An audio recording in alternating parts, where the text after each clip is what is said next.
नमस्कार। तो आज हम लोग देखेंगे वर्क एंड एनर्जी को। ठीक है, तो वर्क एंड एनर्जी क्या है इसको हम लोग देखेंगे। एनर्जी वही है जो कि आप लोग शुरू से समझते आ रहे हो कि हाँ अपने अंदर एनर्जी है, तो बाकी और भी एनर्जीज के फॉर्म होते हैं। फिजिक्स में वो भी हम लोग देखेंगे।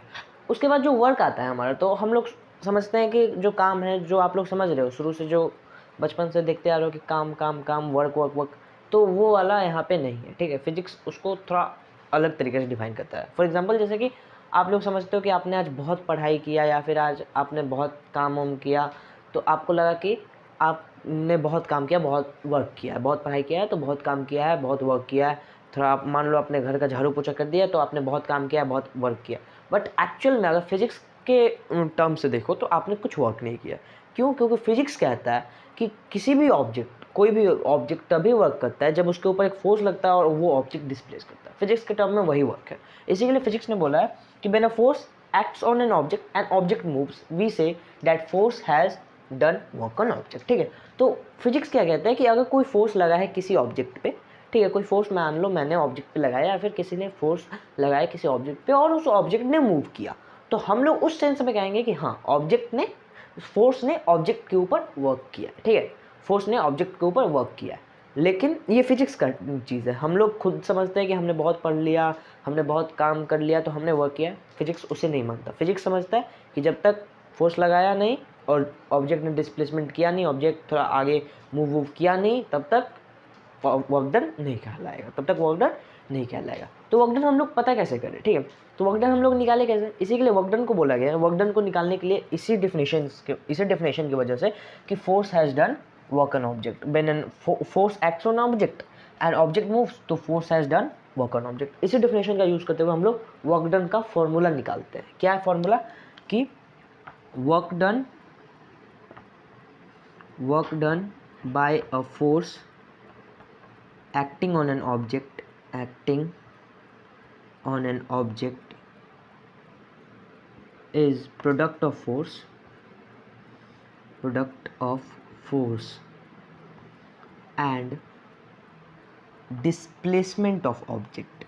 क्या? Product of force and displacement of object in direction of force. Displacement of object in direction of force मतलब कि अगर मैंने किसी ऑब्जेक्ट के ऊपर फोर्स लगाया, ठीक है, मैंने मान लो कि किसी ऑब्जेक्ट के ऊपर फोर्स लगाया और उस ऑब्जेक्ट ने थोड़ा सा भी मूव किया किसी डायरेक्शन में, जिस डायरेक्शन में मैंने फोर्स लगाया, तो मैं कहूँगा कि वर्क डन हुआ है। तो मैं क्या कहूँगा कि वर्क डन हुआ है। लेकिन अगर वो ऑब्जेक्ट के अगर वो जो जिस भी डायरेक्शन में मैंने फोर्स लगाया, अगर वो ऑब्जेक्ट उस डायरेक्शन में नहीं मूव किया जिस डायरेक्शन में मैंने फोर्स लगाया है, तो मैं कहूँगा यहाँ पे वर्क डन क्या है? वो है जीरो। वो क्या है? वो है नील बटा सन्नाटा, वो है जीरो। तो इसी के लिए वर्क डन का जो फॉर्मूला हमारा आगे निकल के आता है वो आता है कि work done equal force into displacement. ठीक है, फोर्स इनटू डिस्प्लेसमेंट। और इसी डेफिनेशन की वजह से, ठीक है, ये जो डेफिनेशन मैंने बोला कि work done by a force acting on an object is product of force and displacement of object in direction of force, ये वाला जो लाइन है, displacement of object in direction of force, ये मोस्ट इंपॉर्टेंट लाइन है। कैसे most important line है? क्योंकि ये आगे डिफाइन करेगा कि कैसे आगे हम लोग फोर्स को, वर्क डन को कंसिडर करें। ठीक है, वर्क डन को हम लोग आगे कैसे कंसिडर करें। वर्क डन जो ऐसे एक्चुअली जो चीज़ है वो बदल सकती है। ठीक है, वो बदल सकती है हर एक केस में। कोई आपको मान लो कि एग्जांपल, कोई आपको क्वेश्चन दिया हुआ है कि यहाँ इस क्वेश्चन में आपको वर्क डन पता करना है। 2 3 4 फोर्सेस दिए हैं कि हाँ अब इन फोर्सेस के द्वारा वर्क डन पता करो। इन फोर्सेस ने कितना वर्क डन किया। फोर्स एक्चुअली वर्क डन करता है, तो अलग अलग फोर्स अलग अलग वर्क डन कर सकते हैं। समझ में आया? अलग अलग फोर्स अलग अलग वर्क डन कर सकते हैं। जैसे मान लो कोई एरोप्लेन हवा में उड़ रहा है, ठीक है, तो एरोप्लेन जो अपने ऊपर फोर्स एग्जर्ट कर रहा है हवा में उड़ने के कारण, उसका वर्क डन अलग हो सकता है। और ग्रेविटी जो फोर्स लगा रहा है एरोप्लेन के ऊपर, उसका वर्क डन अलग हो सकता है। ठीक है, सो दोनों का वर्क डन अलग हो सकता है। वर्क डन हुआ है दोनों केसेस में, वर्क डन हुआ है, बट फोर्सेस के डिफरेंस होने की वजह से वर्क डन भी डिफरेंट हो जाता है। ठीक है, फोर्स अगर हम लोग डिफरेंट कंसिडर करें किसी एक ही ऑब्जेक्ट के ऊपर, तो वर्क डन भी क्या होता है उस केस में? डिफरेंट हो जाता है। इसी की वजह से वर्क डन जो है वो एंगल्स के ऊपर, वर्क डन जो है वो डायरेक्शंस के ऊपर डिपेंड करता है। कैसे? देखते हैं। अच्छा देखो यहाँ पे जो फोर्स है वो है एक वेक्टर क्वांटिटी और डिस्प्लेसमेंट जो है वो भी है एक वेक्टर क्वांटिटी, लेकिन जो वर्क डन है वो है एक स्केलर क्वांटिटी।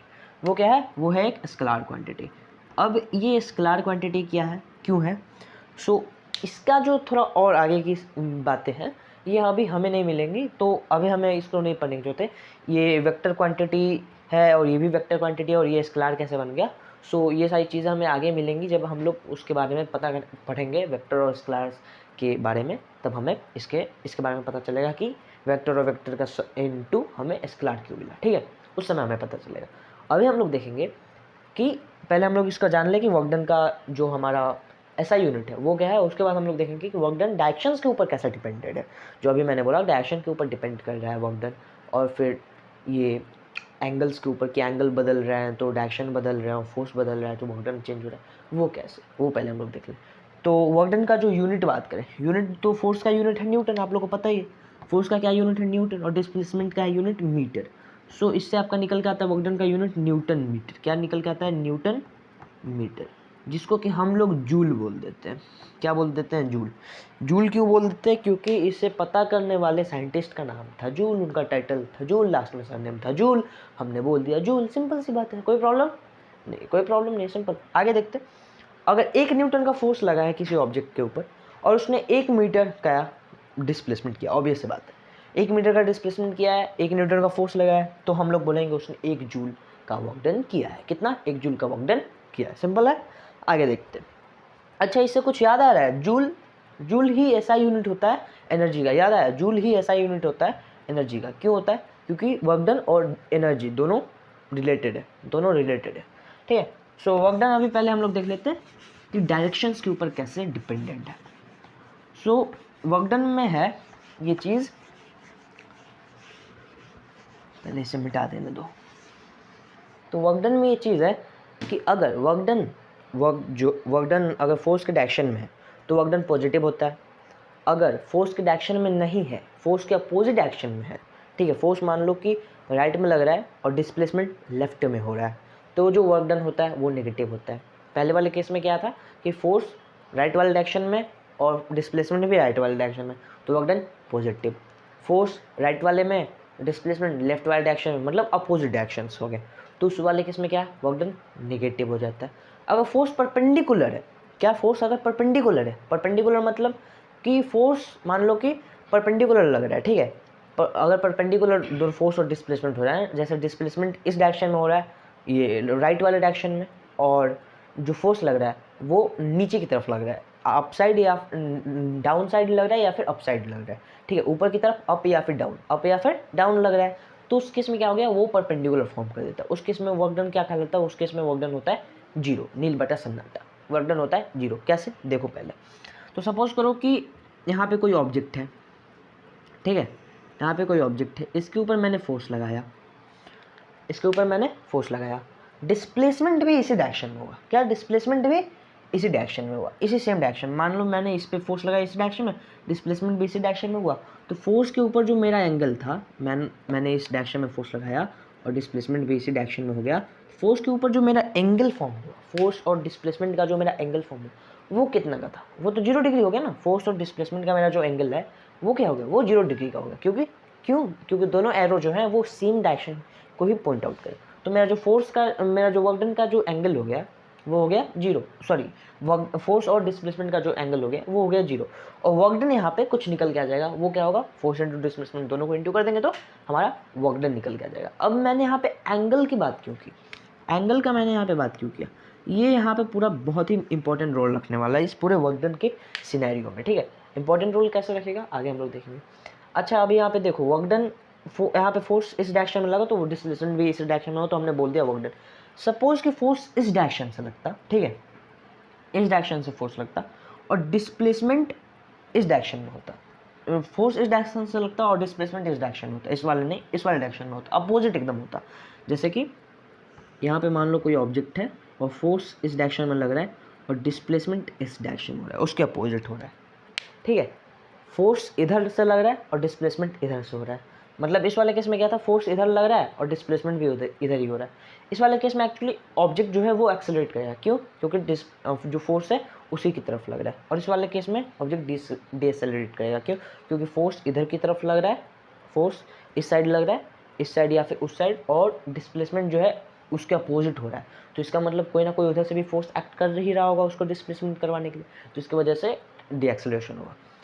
तो यहाँ पे देखो, यहाँ पे फोर्स इधर से लग रहा है और ये जो डिस्प्लेसमेंट है इधर से हो रहा है। क्यों, डिस्प्लेसमेंट इधर से कैसे हो रहा है, फोर्स तो इधर से लग रहा है, तो डिस्प्लेसमेंट उधर से कैसे हो रहा है। उधर से भी सपोज करो कोई फोर्स लग रहा होगा, उधर से भी कोई फोर्स लग रहा होगा, लेकिन हमें बोला गया है, हमें यहाँ पे बोला गया है कि इस वाले फोर्स के ऊपर वर्क डन पता करो, कि इस वाले फोर्स ने इस ऑब्जेक्ट के ऊपर कितना वर्क डन किया है, हमें ये पता करना है। ठीक है, तो क्योंकि ये दोनों अपोजिट एक्शंस में, ठीक है, ये दोनों अपोजिट एक्शंस में, तो हम लोग इस केस में बोलते हैं कि इनका जो वर्क डन निकल के आएगा, इनका जो वर्क डन निकल के आएगा वो निकलेगा हमारा निगेटिव। क्या निकलेगा, वो निगेटिव निकलेगा। और इनका जो वर्क डन निकलेगा, ये पहले वाले केस का, इसका जो वर्क डन निकलेगा वो निकलेगा हमारा पॉजिटिव, पॉजिटिव वर्क डन निकलेगा।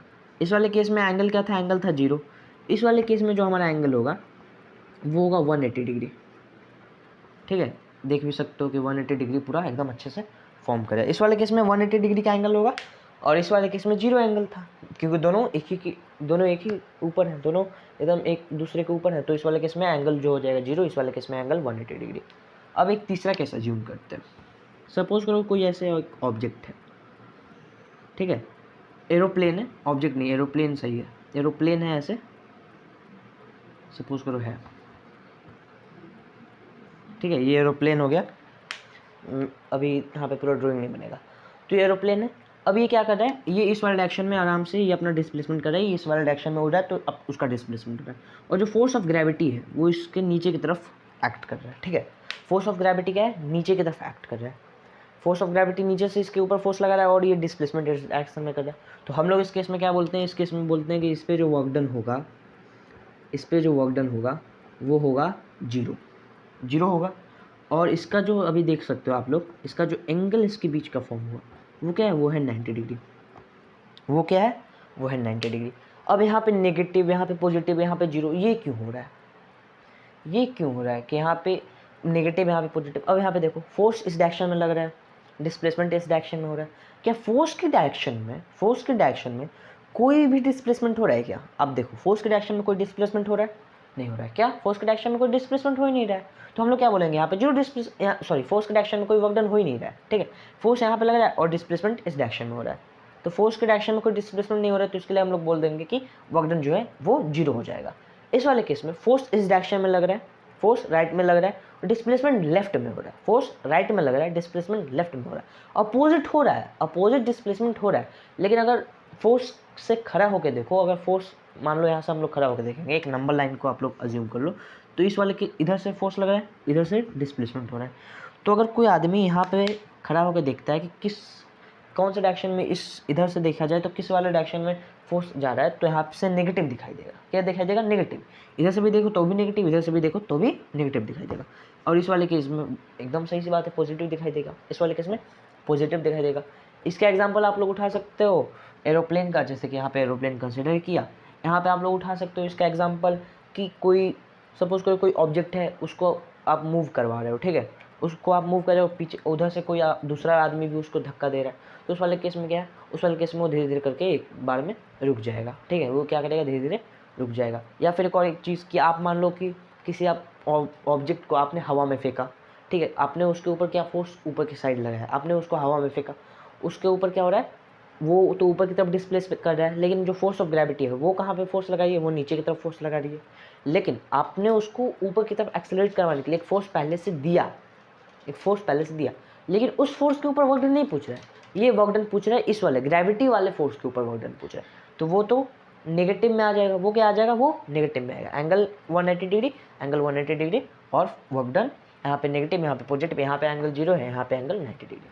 अब यहाँ पे एंगल का क्या लेन देन है, एंगल का कैसे लेन देन है, एंगल का लेन देन इस सेंस में कि यहाँ पे तो हमने देखा कि नेगेटिव, पॉजिटिव, अपोजिट और सेम डायरेक्शन या फिर परपेंडिकुलर डायरेक्शन। अगर वर्क डन किसी एक डायरेक्शन पे हो रहा तो जैसे सपोज करो कि यहाँ पे एक इंक्लाइंड प्लेन है, ठीक है, एक इंक्लाइंड प्लेन है यहाँ पे कोई ऑब्जेक्ट है और ये यहाँ से मूव कर रहा है, ठीक है, ये नीचे की तरफ मूव कर रहा है, स्लाइड कर रहा है नीचे की तरफ, और यहाँ से एक फोर्स लग रहा है mg, जो कि है ग्रेविटेशनल फोर्स, यहाँ से एक्ट कर रहा है, ठीक है। तो अब जो फोर्स नीचे की तरफ है, डिस्प्लेसमेंट इस साइड हो रहा है, डिस्प्लेसमेंट इस साइड हो रहा है, इसको नाम दे देते हैं ABC, क्या ABC, ठीक है। तो यहाँ पे देखो डिस्प्लेसमेंट इसी डायरेक्शन में हो रहा है और फोर्स AB डायरेक्शन में लग रहा है।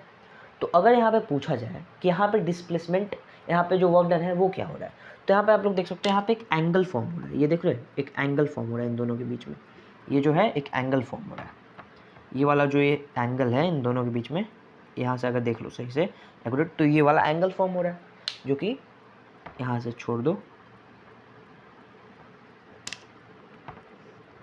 यहाँ पे मान लो mg फोर्स लग रहा था, तो ये वाला कोई एक एंगल फॉर्म हो रहा है यहाँ पे।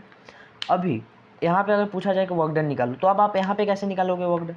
अभी तो आपने पढ़ा है सिर्फ सेम डायरेक्शन या फिर अपोजिट डायरेक्शन या फिर परपेंडिकुलर डायरेक्शन, यहाँ पे एंगल पे हो रहा है, डिस्प्लेसमेंट और फोर्स का डायरेक्शन जो है वो एक एंगल फॉर्म कर रहा है, तो यहाँ पे कैसे निकालोगे? तो यहाँ पे देखो एक्चुअल डिस्प्लेसमेंट AC है, एक्चुअल डिस्प्लेसमेंट क्या है, जो है हमारा एक्चुअल डिस्प्लेसमेंट AC। बट अगर फोर्स के डायरेक्शन में अगर हम लोग डिस्प्लेसमेंट को कंसिडर करें, फोर्स के डायरेक्शन में, तो फोर्स के डायरेक्शन में हमारा डिस्प्लेसमेंट ये AB होना चाहिए, AB होना चाहिए, फोर्स के डायरेक्शन में हमारा डिस्प्लेसमेंट क्या होना चाहिए, AB, फोर्स के डायरेक्शन में हमारा डिस्प्लेसमेंट AB होना चाहिए। और लेकिन सेम टाइम पे अगर AB के साइड डिस्प्लेस कर रहा है, तो सेम टाइम पे ये BC भी डिस्प्लेस कर रहा है, क्या BC भी ये डिस्प्लेस कर रहा है, ये नीचे भी आ रहा है, ठीक है, ये जो ऑब्जेक्ट है ये यहाँ पे गया, तो अगर फोर्स के डायरेक्शन में देखो तो फोर्स की डायरेक्शन से यहाँ पे नीचे AB और उसी समय पे BC भी गया, ठीक है, क्या गया, BC भी गया। तो इसी के लिए हम लोग यहाँ पे फोर्स की डायरेक्शन की वजह से, फोर्स की डायरेक्शन की वजह से हम लोग यहाँ पे जो वर्क डन होता है हमारा वो लिख देते हैं, वर्क डन को हम लोग लिख देते हैं कि force into cos theta, cos theta. अब ये कॉस थीटा क्या रिप्रेजेंट करता है, थीटा इन दोनों के बीच का एंगल, थीटा मतलब कि फोर्स और डिस्प्लेसमेंट के बीच का जो एंगल है वो है थीटा, ठीक है। तो कॉस थीटा क्या है कि फोर्स और कॉस थीटा इंटू डिस्प्लेसमेंट, ठीक है, force into displacement into cos theta.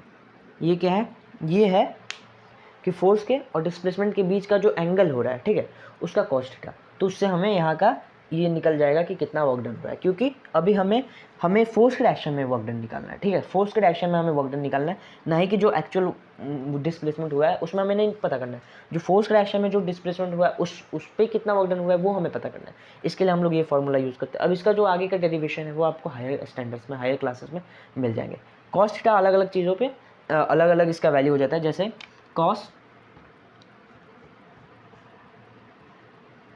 180 degree का आपका वैल्यू होता है -1, कॉस 90 डिग्री का वैल्यू होता है 0, और कॉस 0 डिग्री का वैल्यू होता है 1, कॉस 60 डिग्री का वैल्यू होता है हाफ, कॉस 45 डिग्री का वैल्यू होता है आपका 1/√2, और कॉस 30 डिग्री का वैल्यू होता है आपका √3/2, सॉरी ये जी 1/2। तो ये आपका वैल्यू होता है। तो जब भी आपको दिया होगा तो इसी में से ज़्यादातर आपको देगा 60 डिग्री, 45 डिग्री, 35 डिग्री, जो कि दोनों के बीच का एंगल होगा। सो दोनों के बीच का फोर्स और डिस्प्लेसमेंट के बीच का एंगल निकालो और फोर्स इंटू डिस्प्लेसमेंट करके निकाल दो, सिंपल से कहानी खत्म हो जाएगा। सो उम्मीद है आपको समझ में आएगा। मिलते हैं अगले वीडियो में, तब तक के लिए जय हिंद।